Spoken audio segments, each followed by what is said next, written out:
Olá, seja muito bem-vindo. Você acompanha agora as principais reportagens da semana. E os desastres naturais provocados por fatores como chuva ou seca em excesso causam enormes prejuízos financeiros para o país de um modo geral. Segundo o governo federal, nos últimos 11 anos, o Brasil perdeu 485 bilhões de reais.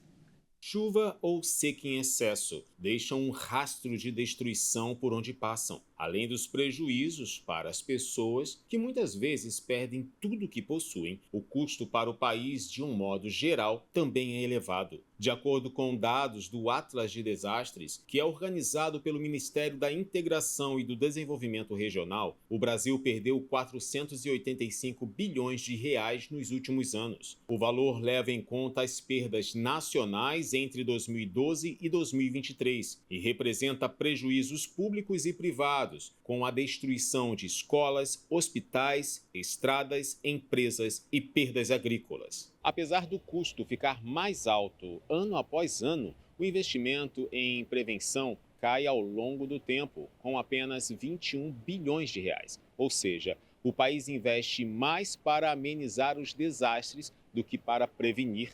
Segundo especialistas, se fosse o inverso, o custo material e social teria sido bem menor. Em Porto Alegre, por exemplo, o montante necessário para modernizar o sistema contra enchentes, que falhou e não conseguiu conter a cheia do rio Guaíba, estava previsto em 400 milhões de reais. Agora, com a cidade destruída, ainda não há estimativa do quanto será necessário para a reconstrução. Entretanto, a Federação das Indústrias do Estado estima que apenas a capital era responsável por entregar 107 bilhões de reais em produção, e não se sabe quando irá normalizar. Os prejuízos patrimoniais das pessoas em todo o estado pode passar de 1 bilhão e 700 milhões de reais. Os números ainda não incluem as perdas com as mortes em todas as tragédias. Ao longo desses 11 anos, mais de 2.000 pessoas morreram em desastres naturais, além dos feridos, que tiveram a vida alterada, e dos animais, que também não resistiram. E os prejuízos causados pelos temporais no Rio Grande do Sul vão muito além da perda material. Especialistas alertam que até um quarto das vítimas corre o risco de desenvolver transtornos mentais. Daiane ainda se emociona ao lembrar do dia em que sua casa foi invadida pelas águas dos temporais no Rio Grande do Sul. Pedi para Jesus, Jesus, eu estou morrendo de medo, me ajuda, eu não sei o que fazer. Porque eu olhava para um lado era água, eu olhava para o outro lado era água. Mais de 500 mil de pessoas ficaram desalojadas por causa das enchentes no Rio Grande do Sul. Mas além das perdas materiais, o trauma deixado pela tragédia é outro grande prejuízo que deve permanecer na vida dessa gente.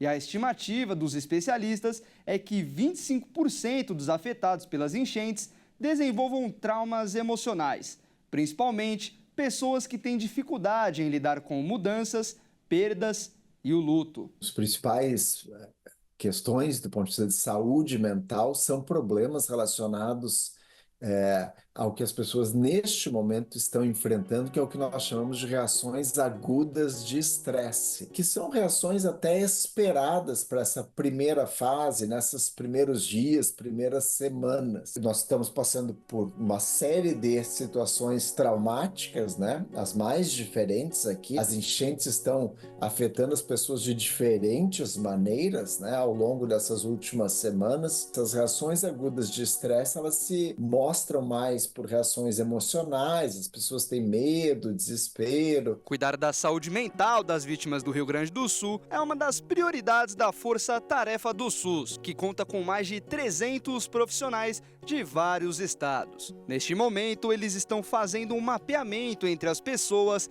e identificando os casos que apresentam sinais de risco. O trabalho é considerado urgente. Afinal, quanto antes a pessoa for atendida, menor a chance de desenvolver um trauma no futuro. O que se faz numa situação desse tipo, ao longo das primeiras semanas, é o que a gente chama de primeiros cuidados psicológicos. É uma intervenção, né? Não é uma psicoterapia, não chega a ser um tratamento, né? É uma intervenção do ponto de vista de saúde mental, que a gente está usando um protocolo da Organização Mundial de Saúde, né? Então a gente está fez até um treinamento rápido, uma capacitação rápida para muitas pessoas poderem fazer isso. A ideia toda desse tipo de intervenção, que é imediata, né, é justamente prevenir a ocorrência de transtornos mentais futuros. Ao lado das filhas, a Daiane revela uma mistura de sentimentos entre as lembranças dolorosas daquele dia e o alívio por ter salvado sua vida e de sua família. Mas o fato é, a ferida ainda está aberta. Eu agradeci muito a Deus pelos meus filhos terem se salvado, sabe? Que daí eu pensei assim, ai, meus filhos, graças a Deus, Jesus, obrigado por ter salvado eles. E agora a gente muda de assunto porque a Prefeitura do Rio de Janeiro pretende criar uma nova orla na zona portuária da cidade. O projeto prevê a construção de praças flutuantes, um pier de cruzeiros e uma marina pública. O repórter Anderson Nascimento tem mais detalhes. Inspirado nas praças flutuantes adotadas pela cidade de Nova York, que foram inauguradas em 2021 ao longo do rio Hudson, o prefeito do Rio de Janeiro, Eduardo Paes, apresenta a proposta semelhante ao presidente da República. Agora, a Prefeitura do Rio de Janeiro negocia com o governo federal a construção do Parque do Porto, na zona portuária da cidade, uma vez que o terreno escolhido é da União. O projeto traz uma série de praças flutuantes com áreas verdes. Os caminhos serão flutuantes e a obra não precisará de aterro para que não haja danos ambientais. Além das praças, o projeto prevê o aproveitamento de armazéns com atividades culturais e gastronômicas, além da construção de um novo pier para navios de turismo e também para a transferência da área de alfândega para este local. De acordo com o poder municipal, isso permitirá a ocupação dos antigos galpões com atividades comerciais. Uma segunda fase do projeto inclui o aproveitamento das ilhas de Santa Bárbara e da Pompeba, que ficam localizadas nesta região da Baía de Guanabara. A concessão delas está sendo negociada para o projeto. A Prefeitura falou sobre este projeto num completo neste fim de semana, durante a inauguração do terminal Mato Alto do BRT, e o definiu como o Parque do Flamengo do século XXI. E acidentes de trânsito fazem milhares de vítimas todos os anos no Brasil. E quase 80% delas são pedestres, ciclistas e motociclistas. Os dados são de uma pesquisa divulgada pela Associação Brasileira de Medicina de Tráfego. Nos últimos 10 anos, mais de 2 milhões de atendimentos de vítimas de sinistros graves de trânsito foram realizados no Sistema Único de Saúde.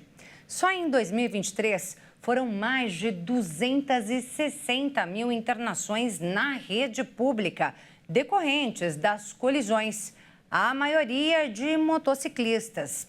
Entre eles, foram quase 142 mil hospitalizações no ano passado, contra 39 mil pedestres e 15 mil ciclistas hospitalizados após sinistros. Esses três grupos também compõem pelo menos metade das mortes registradas no trânsito todos os anos.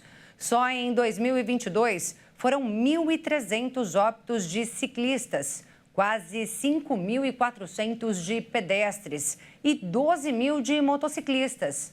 Entre internações e mortes contabilizadas anualmente, 80% em média envolvem homens. E as principais causas dos acidentes normalmente são alta velocidade e embriaguez ao volante.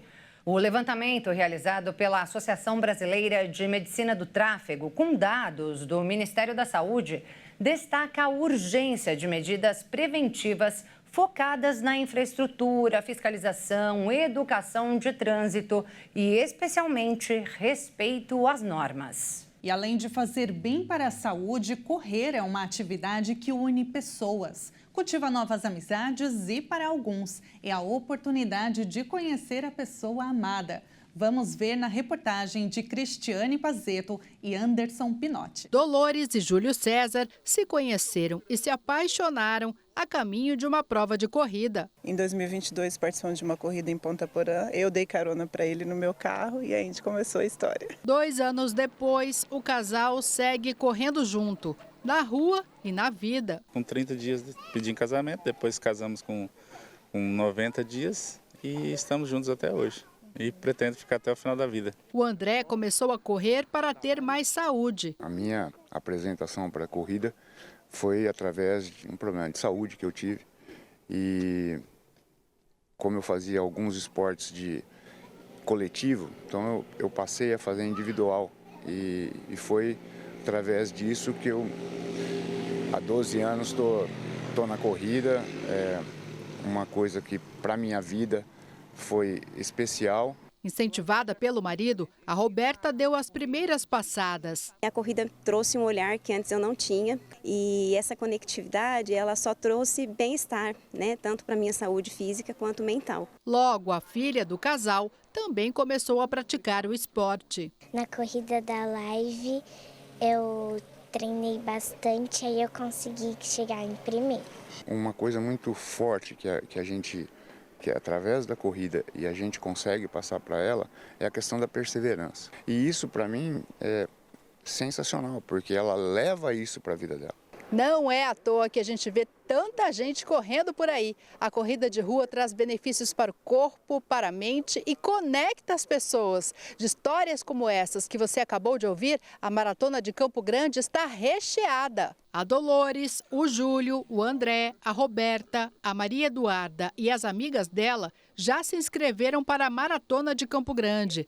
Se você ainda não, ainda dá tempo de participar, mas tem que correr. A gente está nas últimas vagas, a gente tem menos de 10% das inscrições, então quem tiver interesse realmente tem que correr para garantir essa vaga. A Maratona de Campo Grande vai acontecer no dia 7 de julho. A gente tem um percurso da maratona, que é 42 quilômetros, da meia maratona dos 7 quilômetros. Ainda dá tempo, a gente está nas últimas vagas e a gente vai fazer 3 dias de evento. Na sexta-feira, dia 5, começa a entrega de kit.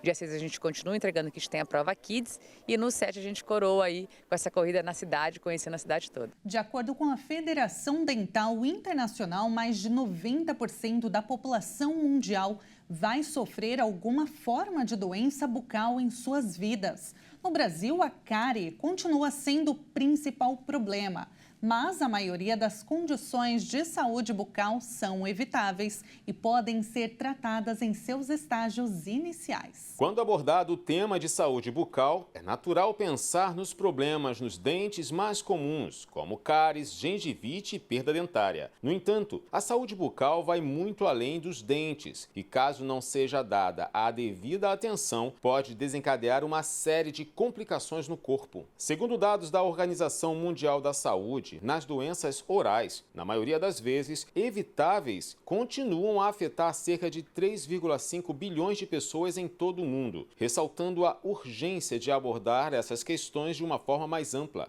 Na boca de cada pessoa vivem mais de 700 espécies de bactérias, além de fungos e vírus. Quando a área não é higienizada de forma correta, ocorrem alterações nos micro-organismos, que pode impactar não somente a saúde bucal, mas também o coração.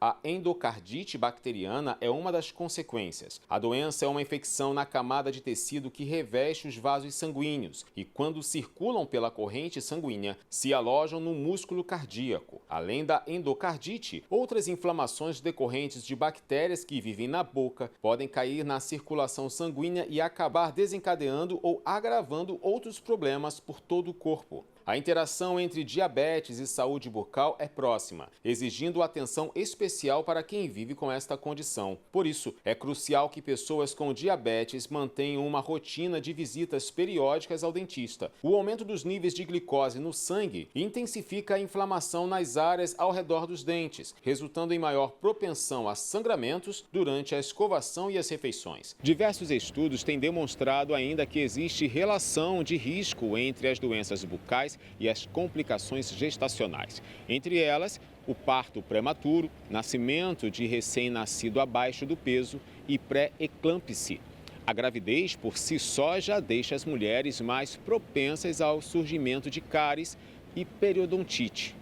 Segundo dados do Centro de Controle de Doenças dos Estados Unidos, entre 60% e 75% das mulheres grávidas têm gengivite. E como muitas vezes esse problema não costuma doer, a mulher só vai tratar quando já avançou para uma doença periodontal. Para prevenir todos os problemas bucais, o principal é fazer uma boa escovação e usar regularmente o fio dental para limpar entre os dentes. Além disso, é necessário fazer visitas regulares ao dentista, porque o profissional é capaz de identificar os primeiros sinais de qualquer inflamação e evitar que a situação evolua para um caso mais grave. O Centro de Hematologia e Hemoterapia de Santa Catarina iniciou a produção de colírio feito com sangue do próprio paciente que precisa fazer uso dele. O medicamento é oferecido para pessoas de todo o estado que tenham pedido médico.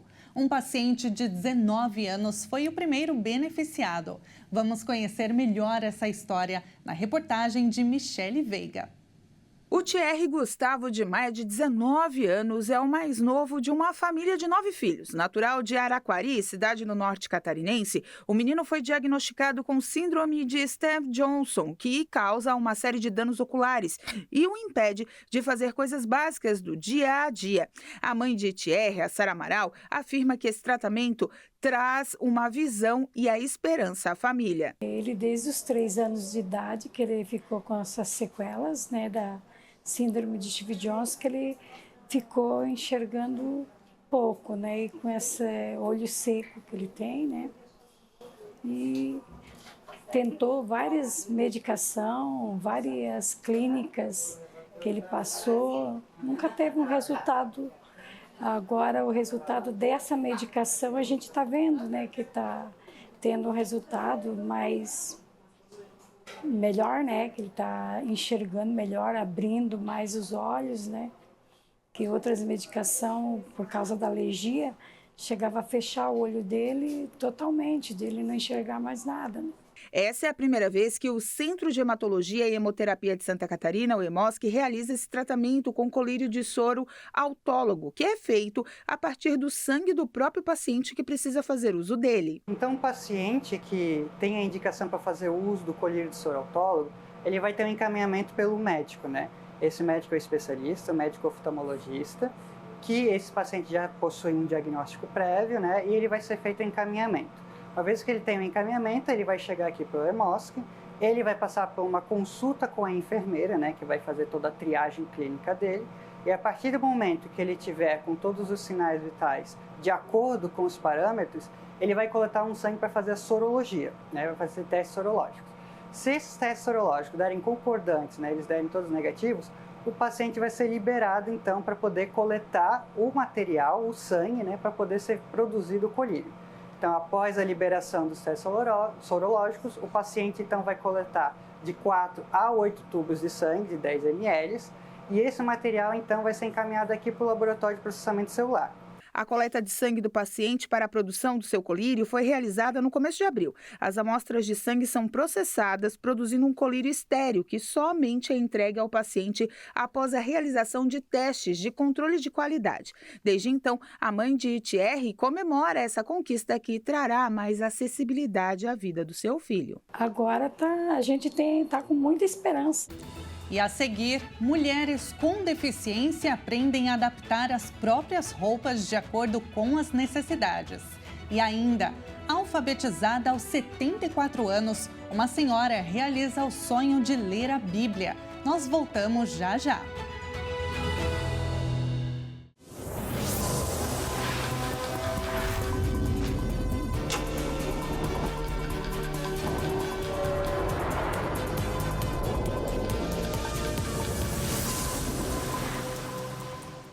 Nós estamos de volta com as principais reportagens da semana. Vamos juntos!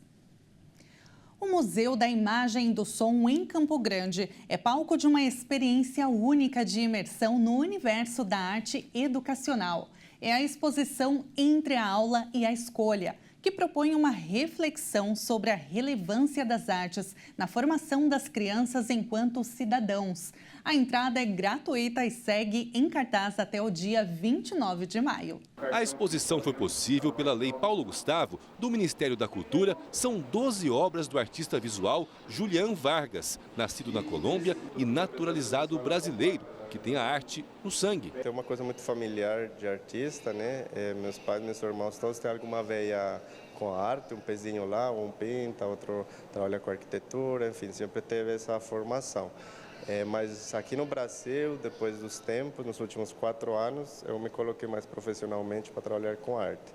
Aí já comecei a me colocar eu como artista, minhas relações, enfim. Entre as obras, há nas artes plásticas referências a estudantes e demais profissionais que compõem o ambiente escolar, além de traços que também fazem parte desse ambiente. Tudo a partir de um estudo prévio do artista. Ela surgiu de um processo do estágio na minha formação pedagógica nas artes visuais. Então eu fiz uma visitação de 3 escolas municipais e estaduais aqui da região de Campo Grande, com 3 professoras maravilhosas que a gente estava conversando no outro dia com elas. E eu fiz as visitações nos locais. A partir dessa experiência, eu construí, através da minha experiência e do meu processo, a exposição. Dá ainda para interagir com esta obra que remonta à formação de arquiteto do artista, se questionar pela expressão da lei que menciona a educação como direito, mas que aos poucos é apagada por um apagador ligado a um dispositivo eletrônico. O nome da mostra? Entre a aula e a escolha. Então, a partir de agora, até dia 29, vocês podem escolher vir até aqui, contemplar e interagir. É um convite para todo o público, porque todo mundo já passou por escola alguma vez na vida. Então, vai ter coisas que vão ser possíveis visualizar, né? E o Mato Grosso do Sul é o 5º maior produtor de suínos do país. Entre os fatores que contribuíram para o estado subir no ranking estão a ampliação de recursos do governo federal e os incentivos do programa estadual Leitão Vida. Hoje, Mato Grosso do Sul tem 280 granjas de suínos e 112 mil matrizes, mas até 2026 a estimativa é que atinja 150 mil matrizes. Nesse cenário, em 2023, o estado encaminhou para abate 2.900.000 cabeças de suínos, o que fez com que Mato Grosso do Sul passasse de 6º para 5º maior produtor do país, passando o Mato Grosso e ficando atrás apenas de Minas Gerais, Rio Grande do Sul, Paraná e Santa Catarina. Conforme o secretário executivo de Desenvolvimento Econômico e Sustentável do Estado, um dos fatores é o investimento do governo em incentivos, a começar pelo programa Leitão Vida, que destina recursos aos produtores que se enquadram nas normas de segurança econômica, ambiental e de emprego. Esse incentivo, ele vem diretamente premiar principalmente a biossegurança das nossas instalações, já que uma estrutura tão complexa hoje como a suinocultura, a biossegurança é fundamental,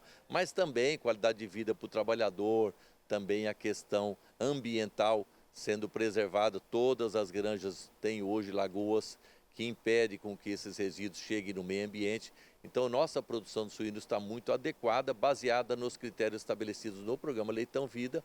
E o programa Leitão Vida, ele é fundamental, já que somente no ano de 2023 nós levamos de prêmio para os produtores, são quase 300 produtores, levamos 58 milhões de reais do governo do estado em pagamento de incentivo financeiro aos produtores que atenderam os critérios do programa. Outro ponto importante de ampliação são os recursos do FCO. No ano de 2022 e 2023, a gente destinou 400 milhões de reais de recursos do FCO para essa importante cadeia produtiva, e a gente entende que essa política pública, né, ela ampara principalmente os projetos de crescimento das indústrias do estado. O secretário comenta que, quanto às empresas existentes no estado, a planta de São Gabriel do Oeste deve ampliar de 3 para 5 mil abates por dia e a de Dourados de 5 para 10 mil abates diários, o que é mais uma prova da expansão. E essa ampliação de abates que está em andamento vem fomentando a geração de empregos. Só na empresa em Dourados, quando chegar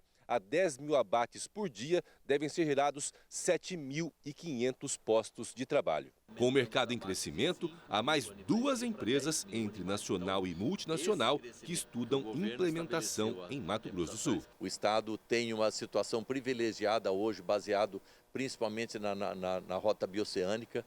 Então, as empresas estão enxergando essa oportunidade que o Estado tem, os recursos que nós temos do FCO, e as empresas estão interessadas. A gente tem conversações, 2 grupos estão trabalhando em conversações e a gente espera poder dar notícias boas para o setor em breve. O milho é um alimento rico em fibras que tem a função de eliminar toxinas e manter a taxa de colesterol em nível adequado. Já o amendoim, tão querido pelos brasileiros, também tem seus benefícios, desde que consumido em quantidade adequada. Esses 2 alimentos ajudam no bom funcionamento do organismo. Eles começam a aparecer com maior frequência nesse período e são os queridinhos de muitos, o milho e o amendoim. Sejam cozidos ou assados, sozinhos ou em alguma receita, os 2 fazem um sucesso e proporcionam benefícios à saúde. A Zenilda e a Marineide aproveitam o milho de todas as formas. Fazer aquele mingau ou cozido, né? Tudo é bom. Nessa época agora, aproveita então. Com certeza. Já comprou ou é essa primeira vez comprando aqui? Não, aqui já é a 3ª vez. Terceira vez? É. Começou a aparecer milho, já vai correndo para poder comprar? Sim, compro sim. Para comer cozido é bom demais, né? Cozido, fazer mingau, pamonha, muito bom. O produto é comercializado durante todo o ano pelo seu Milton. Nessa época, as vendas costumam aumentar. Entrou o mês de maio, aí melhora as vendas, mas também aumenta os preços das roças também, né? É assim, e geralmente nós temos. Mas ainda assim tem conseguido manter o preço aqui para o cliente? Manter o preço para o cliente, porque tem muitos clientes já certos, né? Já sabem onde vem procurar o milho durante o tempo todo, entendeu? E aí nós sempre aguenta nesse preçozinho aí. O milho é bastante nutritivo e tem vitaminas e minerais importantes para a manutenção de um organismo saudável. O milho, ele é rico em fibras, favorece a formação de fezes, facilita o descongestionamento dos resíduos e, de quebra, ele também diminui o colesterol do nosso corpo e reduz os níveis de açúcar no sangue em diabéticos. E melhora também a saúde dos olhos, fortalece o sistema imunológico. E o colesterol que ele diminui é o colesterol ruim, tá bem? Elma atua na venda do milho junto com o seu Milton. Também nutricionista, ela sempre apresenta os benefícios do produto aos clientes. Acho que é muito difícil a pessoa chegar aqui e não levar, entendeu? Porque o milho, ele é tudo. É uma cultura que tem no Brasil, no mundo inteiro, né? Então, o milho ele é rico em muitos minerais. Na hora do consumo, é só estar atento aos adicionais. Realmente o brasileiro não come só a espiga de milho sozinha, né? Acaba colocando um salzinho a mais. Então acaba aumentando o sódio. Não pode exagerar no sal e também na manteiga, que acaba ficando muito calórico. Se for só a espiga de milho normal, tem todos esses benefícios. Só que acaba que a gente acaba optando por umas calorias a mais, né? A nutricionista fala ainda sobre os benefícios do amendoim. O amendoim, ele é uma oleaginose que pode trazer vários benefícios para a saúde e o brasileiro ama, né, amendoim. E ele ajuda a diminuir a inflamação do corpo, prevenir doenças cardiovasculares, combate a anemia, previne o envelhecimento prematuro, previne diabetes, controla o colesterol e melhora ainda o humor da galera.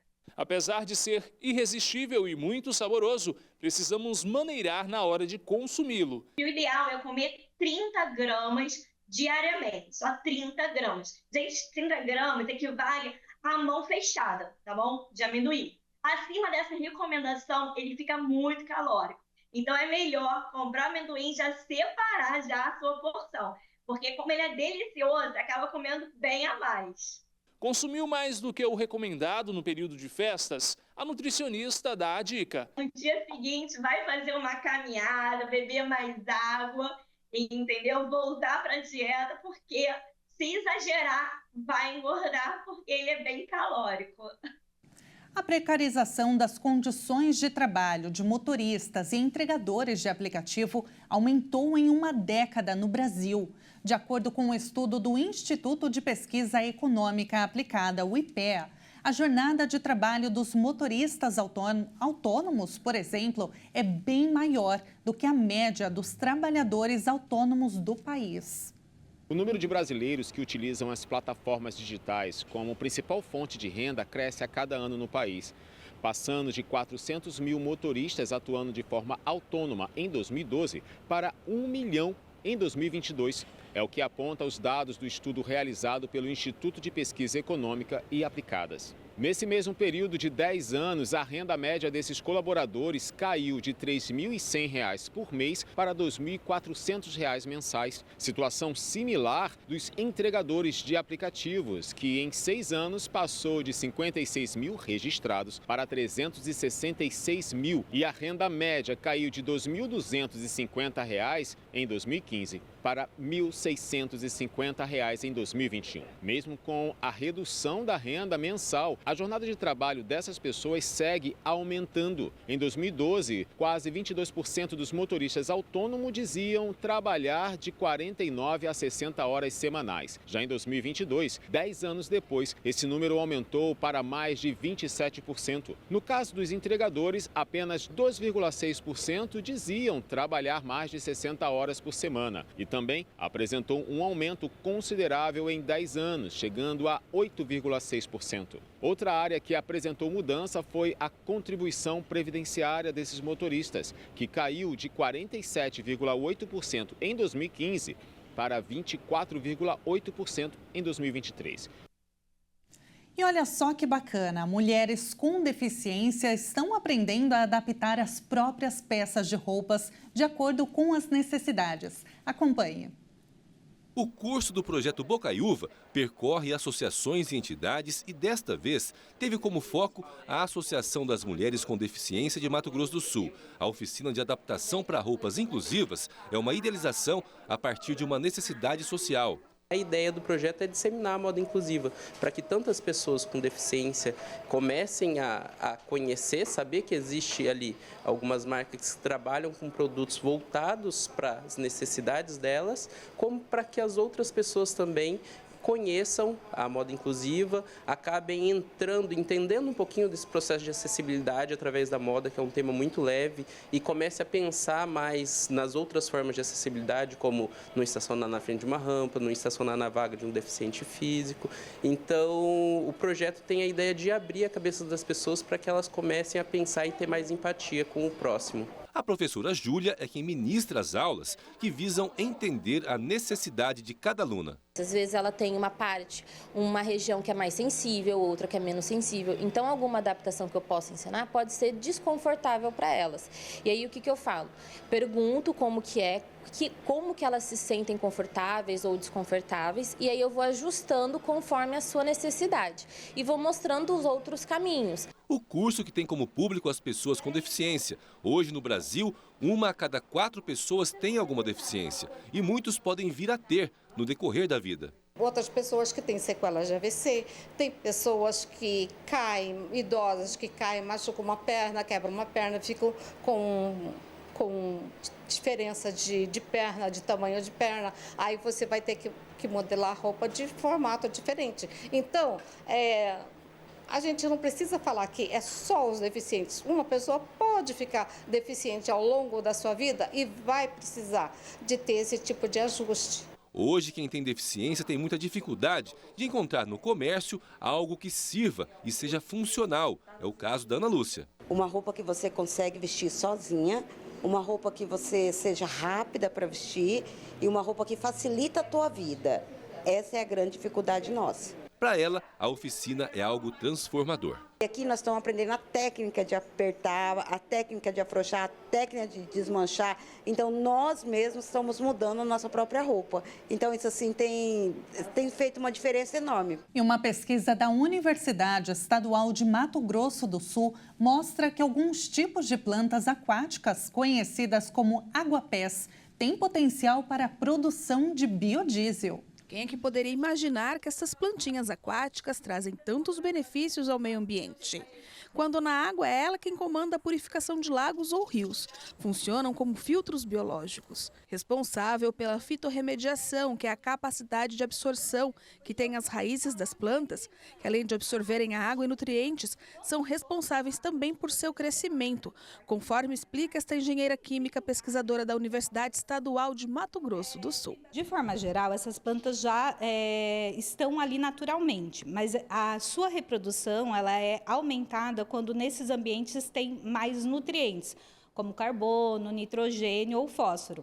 Aí a gente tem um aumento nessa população e é essas plantas que também são utilizadas ou também servem para a fitorremediação desses ambientes que a gente utiliza para produzir o biocombustível. Na pesquisa foram utilizadas plantas colhidas aqui no Parque do Lago, também conhecidas comumente por macrófitas. O aguapé tem papel fundamental na produção do biodiesel. E não é apenas o aguapé, cujo nome científico é Eichhornia, mas também outras espécies, como a salvínia e a pistia, também chamada de alface d'água. Todas foram estudadas durante a pesquisa e podem ser utilizadas não apenas para purificar as águas, mas na produção do biocombustível sustentável, através da biomassa que não agride o meio ambiente. A ideia dessas plantas é porque elas não estão na cadeia alimentar, ou seja, eu não uso elas para minha alimentação, então eu não deixo de usar soja para finalidade de produção, por exemplo, de alimento, para fazer biocombustível. Não, eu pego agora uma outra matéria-prima que não está na minha cadeia alimentar para a produção desse biocombustível. E essa é a ideia. E como eu posso usar elas também para biorremediação, né, fitorremediação, então elas estão lá limpando esse ambiente, a ideia é a gente conseguir usar elas para limpar esse ambiente e depois ainda produzir esse biocombustível. O artigo da pesquisa foi publicado na revista científica internacional da Nature. O estudo é feito em conjunto e faz a comparação entre as plantas coletadas em Dourados e Corumbá, avaliando o combustível produzido a partir das espécies. A produção de biocombustíveis já é algo que para nós é muito interessante. A gente passar a diminuir a nossa matriz fóssil e usar combustíveis renováveis. Então, o biodiesel é um combustível renovável. A gente passa a colocar um combustível renovável como uma das opções. Então, essa é uma das ideias que a gente tem, maximizar o número de matrizes, de matéria-prima para produzir o biocombustível. E olha só essa história, uma senhora de 74 anos conseguiu realizar um sonho que tinha desde criança, aprender a ler. E o objetivo principal era abrir uma Bíblia e entender o que estava escrito no livro sagrado. Acompanhe a reportagem. Maria de Lourdes Costa foi uma das 14 idosas que participaram de um projeto de alfabetização no Centro Municipal de Saúde Vila do Céu, em Cosmos, na zona oeste do Rio. A ideia do projeto surgiu no olhar de duas agentes comunitárias de saúde que perceberam a dificuldade das pacientes em preencher as informações nas receitas controladas, o que levou à ideia de alfabetizá-las para evitar que o tratamento fosse prejudicado. As aulas tiveram início em novembro de 2022 e para Dona Maria, a alfabetização foi a realização de um sonho. Ao entrar no projeto, a idosa de 74 anos tinha o objetivo de ler a Bíblia por conta própria, o que gerou um momento emocionante que ocorreu durante a formatura da turma, quando Maria de Lourdes abriu a Bíblia e leu um versículo em voz alta. Para outras participantes, a sala de aula, que antes era um ambiente conflituoso, passou a ser um local acolhedor e um sinal de esperança. Algumas dessas alunas, que antes não conseguiam nem mesmo segurar um lápis, e após um pouco mais de um ano, aprenderam a ler e a escrever. Segundo os responsáveis pela iniciativa, o projeto foi um sucesso. O propósito é iniciar uma nova turma no começo de junho. Outro desejo é de expandir a atividade para outras unidades. Para se inscrever é necessário ser paciente do Centro Municipal de Saúde de Vila do Céu e procurar a direção da unidade. E esta edição termina aqui. Se você quiser rever algumas das nossas reportagens, basta acessar o canal Hit Notícias no YouTube. Muito obrigada pela sua companhia e até mais.